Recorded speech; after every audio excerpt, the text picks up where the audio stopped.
My name is Inbal, and Kelly is here, and we are both with Encompass Community Services. Um, Before I say just a little bit about my role, we are Encompass is a nonprofit organization in Santa Cruz County. We're actually the biggest nonprofit organization that focuses on behavioral health and early childhood education in our community. And so we are thrilled to be here. And also both of us are CIS alums. That's the way to do this in terms of like plural. Yeah, anyway, so we are like delighted to be here because we feel, I won't name like how many decades ago I graduated, but it's still really great. Yeah, so we're really excited about that. And my role is I'm the director overseeing staff development and clinical services. And part of it is overseeing Encompass internship program that we'll get to share with you more, I think, through the questions and what we do. So I want to turn it over to Kelly. Yeah. Hello. So yeah, my name's Kelly Sumner, and I am the Senior Manager for Youth Services Programs with Encompass. I've been with the organization for about 2 years, a little over 2 years now. The programs that I work in are providing counseling services for youth and families, mental health counseling, and substance use counseling. We have regular outpatient services and also school-based services.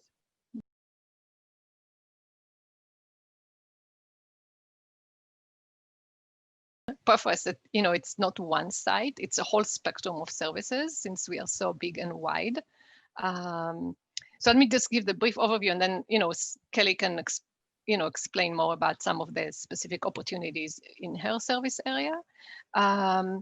So as I said, I think earlier, Encompass provides services that are behavioral health focus and early childhood education focus. Our internship for graduate students is within our behavioral health family of programs, and the programs we have a whole range of programs that focus on youth and families that mostly are outpatient based, with one residential program that provides services for youth that have been out of home placement.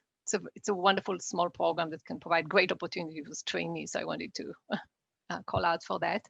And then adult behavioral services have, focus. It's the main kind of overall is to support adults that struggle with co-occurring disorder, and the way systemically they're organized is certain program that focus more on people that the primary challenges are mental health, and then individuals that their primary challenges are substance abuse, even though it's it's all overlap in that.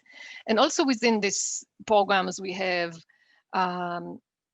we have 7 programs that are residential program, where individuals live in our sites, and each one has slightly a different goal in terms of where they, they support people with specific needs in terms of their treatment. And then we have outpatient programs for adults that's, again, challenged with substance use and co-occurring disorder and mental health challenges. So it's a whole spectrum. I think briefly in terms of our philosophy of care, and Kelly will add to that, our treatment is deeply grounded in a person-centered, strengths-based approach. And, coming from that, is we continuously, want to bring deep awareness to how, within this frame, how, the diversity and racial, equity issues, play a role in that and bring awareness to the work, and how it's, how to modify our services to meet people's needs. And then with it, like, we have an array of evidence-based practices that we continuously train and engage our staff to support us, having the capacity and the competencies to provide high quality services, and to meet this, to hold us accountable to this vision. So kind of in a nutshell.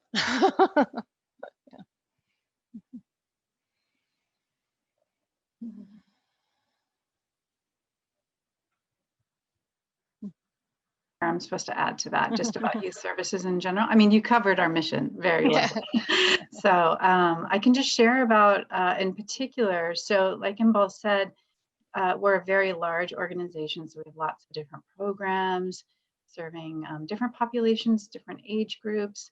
So the program that I work in, we have a long-standing partnership with the County Office of Education here in Santa Cruz, and we've been partnering with them in providing counseling services in their alternative education program through the COE. So every year we have a team of 5 interns or so, 4 to 5, that we have placed in the different alternative education programs throughout the county. So it's a pretty robust program here in Santa Cruz. There's, I want to say, you know, ebbs and flows every year, but about 25 or more school sites across the county.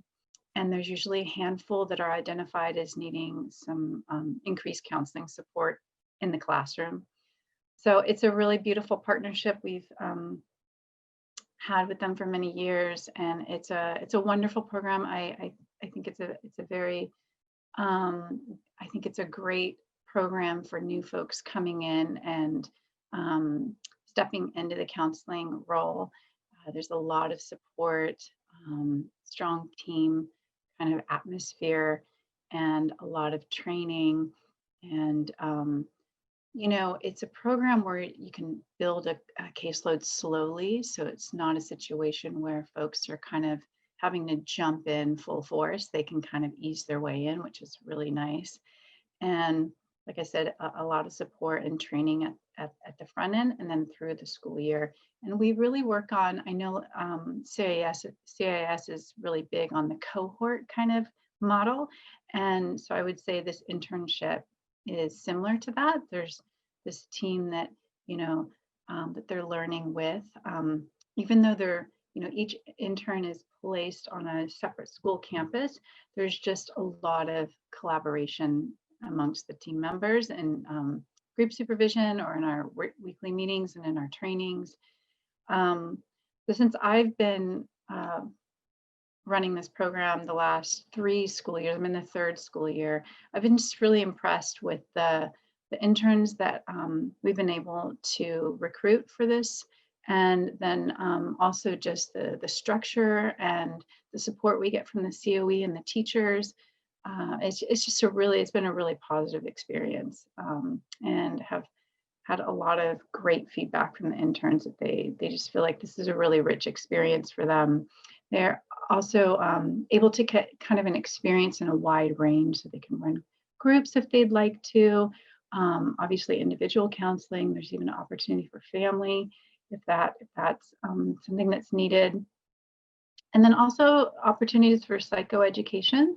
So sometimes interns have done presentations for the classrooms, especially now that we're doing a lot of telehealth, mostly telehealth. There's sort of new opportunities this year that the interns are taking around, you know, stepping into Zoom classrooms and just doing little informationals around like anxiety or self-care, as well as doing some group work.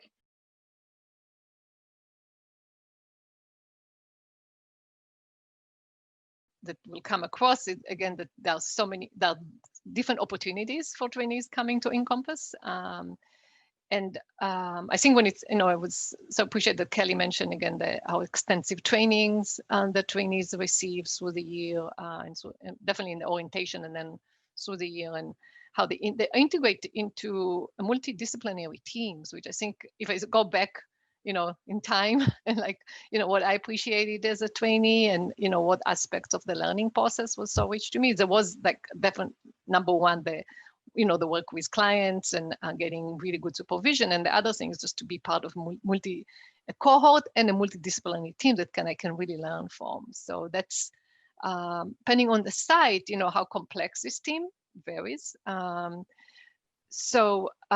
also coming specifically to your question around responsibilities. So for example, our trainees that are that join our, let's say, residential programs. So they're part of a milieu. So they have so the caseload, start small and then gradually expand depending on their capacity and their learning curve.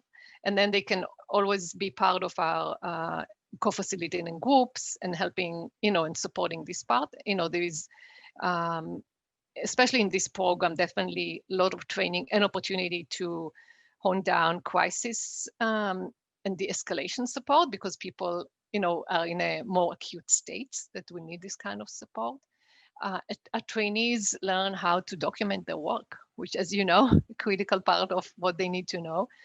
So if they're part of a program that the documentation is founded in medical or in billing, they learn the whole system, electronic health records, how to navigate it, but mainly like how to create a solid treatment plan, how to conduct an assessment, and all the foundation that you need to know no matter where you'll be. If you end up in private practice afterwards, you need to know this foundation. So they definitely all get to learn how to document and how to formulate these foundational skills. And again, based on the program, it's how much they participate in the milieu and in multidisciplinary, teams, meaning that's depending on the program specific. And then I can add for youth services, I forgot to mention that the programs are all for mostly high school level. There are some middle school sites and alternative ed, but it's mostly high school level students. And same as what Imbal was sharing around documentation, we have set up a system that really helps train interns and trainees around documentation in a solid way. So we have a full psychosocial evaluation that we train interns and being able to conduct with new clients, as well as doing intake, and then also client-centered treatment planning, progress notes. We put a lot of emphasis on that at the beginning of the year before they even start working with clients, so that they feel really prepared. We also train in crisis intervention and providing risk assessment. So there's about 2 to 3 weeks of training right before they even start working with clients. That's a big part of what we believe should be part of the learning process. They leave their practicum feeling prepared when they enter into a job position where they're going to be expected or required to do clinical documentation. In terms of other duties, so like I was sharing, clinically, there's a wide range of what kind of services they can provide. Outside of that, what it looks like in the normal kind of non-shelter-in-place time, each intern is, assigned to a school site, sometimes 2, depending. And it's really about connecting with the school community or culture there. So this is really an internship for folks that like to be part of a smaller community.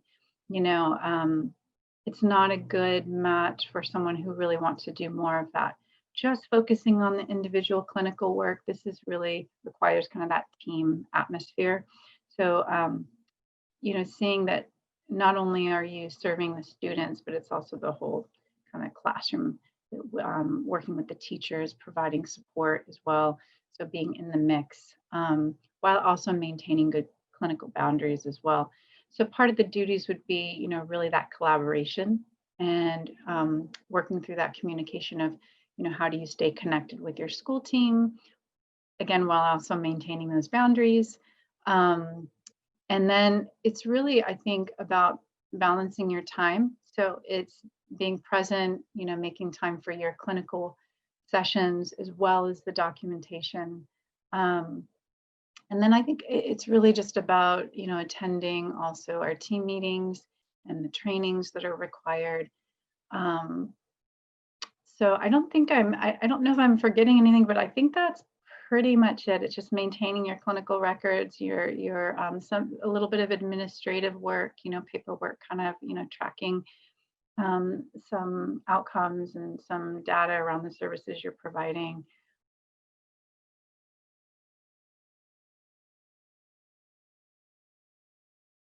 pipe of referrals come, let's say, from county behavioral health. So then, there's a whole workflow around that, which includes, the initial screening, an assessment, depending on the program and how short-term, long-term it is. The process sometimes is very condensed, especially if it's a very short-term residential program. So then, so this is like one funnel of referrals that comes from our from the county, or we are part of this whole spectrum of care in Santa Cruz. So then, and we work very closely with many other providers in our community. So, probation is one of our referrals for, let's say, for our youth program, and also for the criminal justice system. So referral will come directly from probation or from other agencies that provide some other services, and they know where we fit in the, in the array of services that provide to our clients.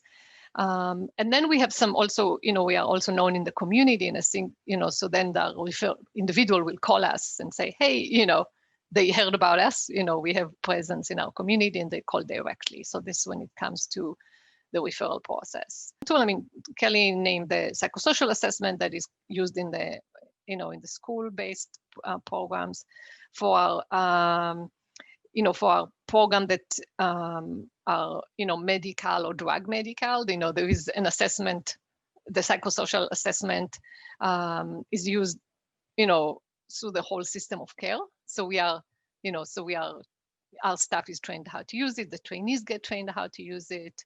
And this is what they will use in their specific program. So I hope I'm answering that. But again, it's program specific, but then many of the programs are using also the same tool because they, operate under the same umbrella, let's say county behavioral health or criminal justice or in the school system. So then they will have the same assessment tool. Referrals for school-based program typically come directly from the classroom setting. So it's a little bit more of an informal process in that program. So it's not, no one's having to submit a referral form. It's usually the teacher, during meetings with the intern and with the school team there, discussing youth that might want services or seem like they might need support. But the intern's so integrated into the classroom community that it feels more fluid. Usually at the beginning of the year, all the students at least do a meet and greet one-on-one with the intern. And so they have that opportunity to kind of ask questions and get to know like what are the counseling services, get to know the intern a bit. And it usually happens more fluidly like that, where they might say, yeah, I'm actually interested in receiving counseling, or they might not be sure at that time and they decide later, or they end up attending a group, so it's really kind of more that informal process through the school year. This year, because we're having to change things a bit because of, remote distance learning and everything being done through Zoom.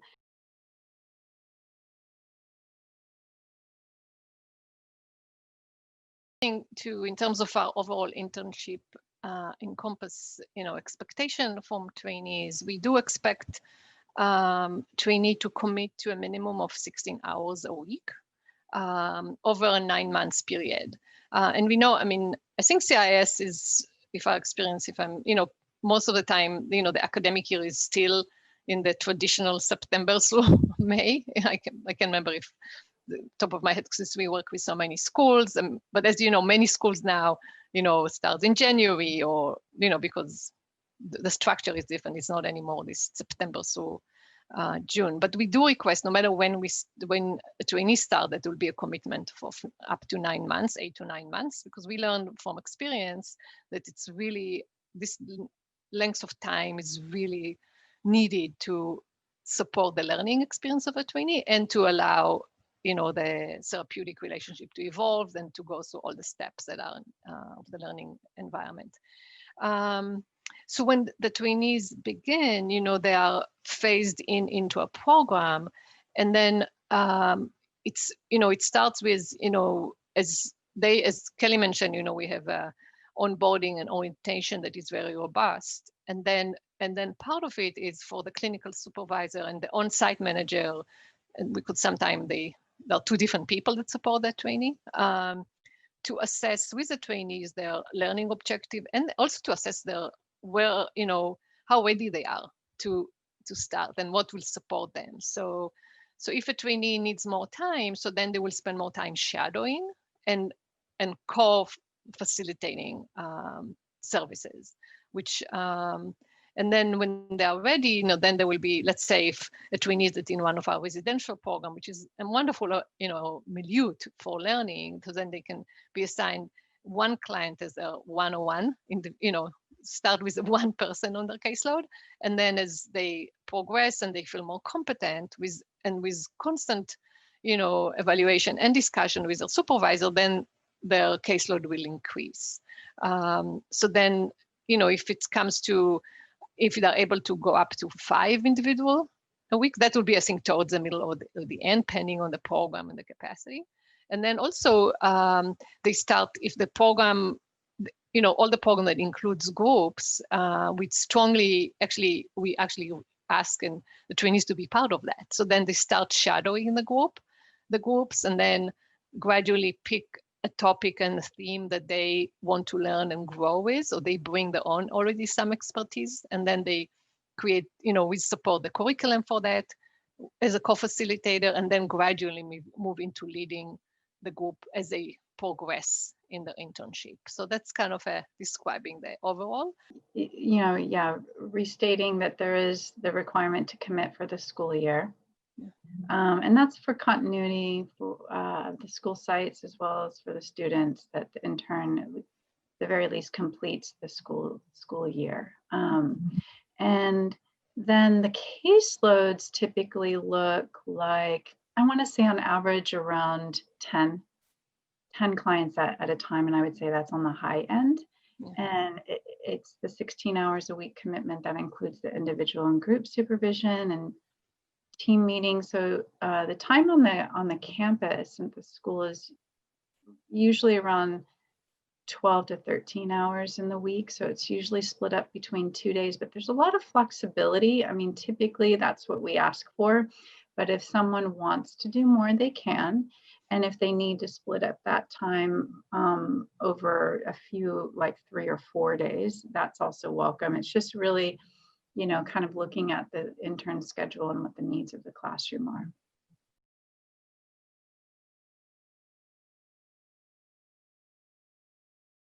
I think I named that, we have a wonderful team of clinical supervisors, just super seasoned and passionate supervisors. And so trainees are assigned an individual supervisor that they meet with on a weekly basis. And then our group supervision setup is, it's also come from our philosophy that I think really support this community of learning, that we have our trainees that come from different schools that are in different programs, and we have a very big group of Encompass employees that are on the licensed track. So all these individuals, trainees and interns, are participating in groups, and they're divided and they're mixed up. So groups have, it's a mix of trainees that are newer and more seasoned interns, and they're kind of more advanced, which is, I think, we provided wonderful opportunity for learning. So so a trainee will have, at times, one person that provides the individual supervision, another clinician that is facilitating the group supervision. And if they're in a program, let's say in a residential program, there will be what we call the on-site supervisor. So it's the senior staff clinician or the program manager that is assigned to support them on-site in the daily routines and the daily activities that they do. So at times they might have like 3 support people. Yeah. So that's how the supervision is designed. That for our school-based program, there is one clinical supervisor that's dedicated as the individual supervisor for that team, but they participate in different groups for group supervision. So then they get more of that kind of wider range of experience of being in mixed groups with folks in different programs so they can learn about sort of what other people are doing with different populations, kind of a wider range of learning there. But then also combined with, again, coming back to that sense of feeling like they're in or having that cohort experience where it's one supervisor and that supervisor and I work together to really support the team.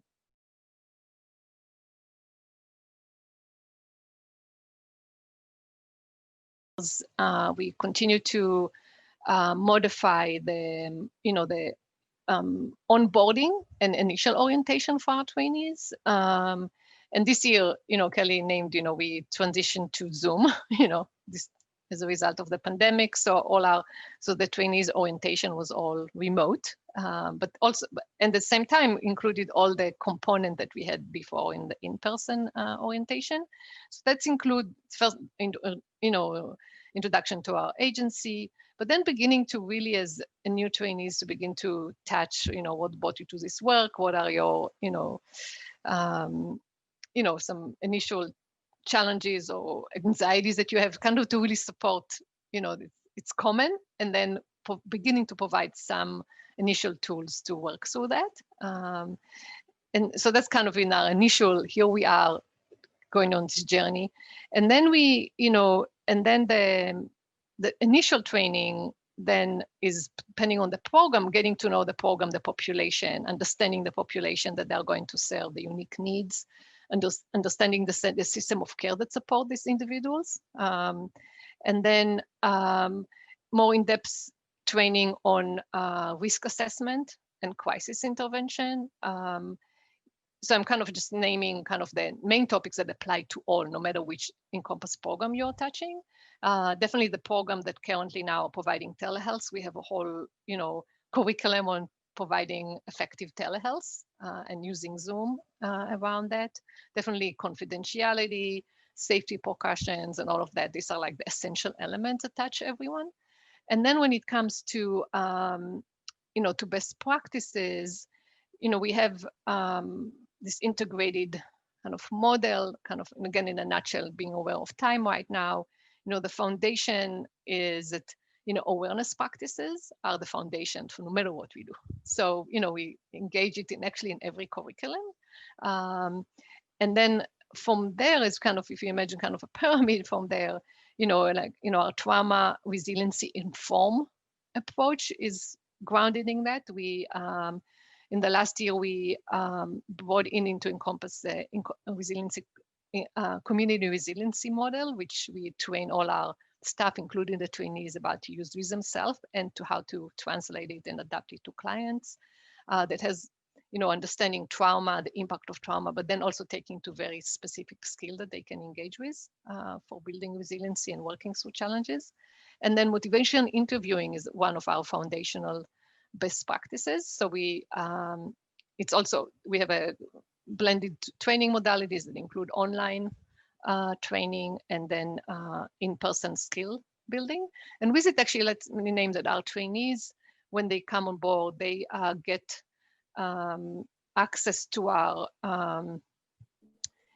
online training platform that we use for all employees. They have access to hundreds of courses on many topics, and some of them we assign to them. They are required to take it, depending on the area, and some of it is optional. So because many of the training are blended modalities, that you have a webinars or online class, and then coming in for reflection and skill building. So that happens through the year in different ways.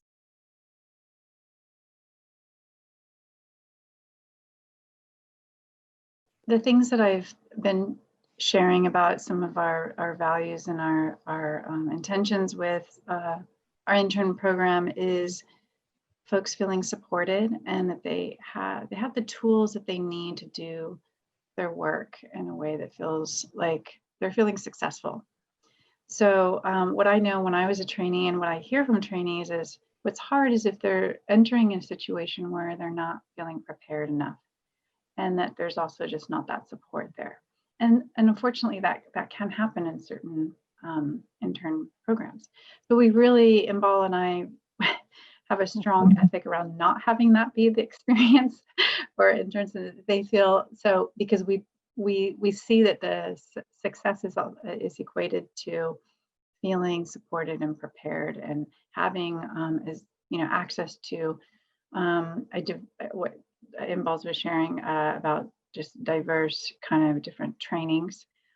So coming out of the traineeship feeling like it's just been this rich experience of learning, as well as, we want people to feel like they succeeded and that they did really good work in their first year, and that as they step into the, finding a paid position potentially, that they feel ready for that, that they have a solid foundation of learning.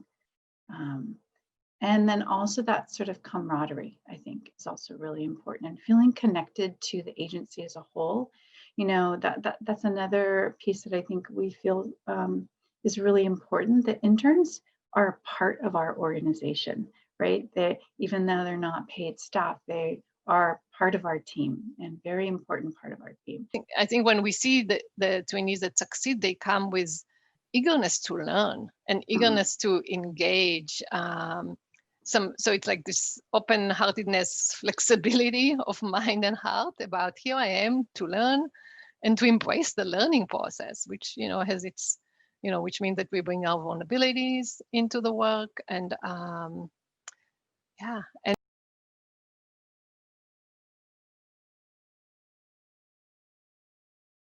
one thing we didn't name, Kelly, as Kelly named, we want trainees to be really deeply integrated in the organization, and many of our trainees become employees the next year, So I think it's a great track to get a paid job in the field and continue in trainees, work towards a license. So, and I would say, if anyone that has any desire to be part of community-based work, which, as you can see, for both of us, we strongly believe in it, and in this work, I think Encompass will be a fantastic, organization to join, that they can, can really benefit from their own learning, and we will benefit from everything they bring to the table. So.